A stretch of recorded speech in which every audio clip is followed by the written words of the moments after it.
كلا بل تحبون العاجلة وتذرون الآخرة وجوه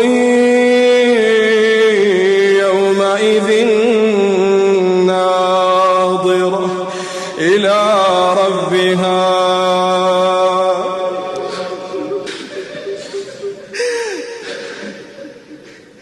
وجوه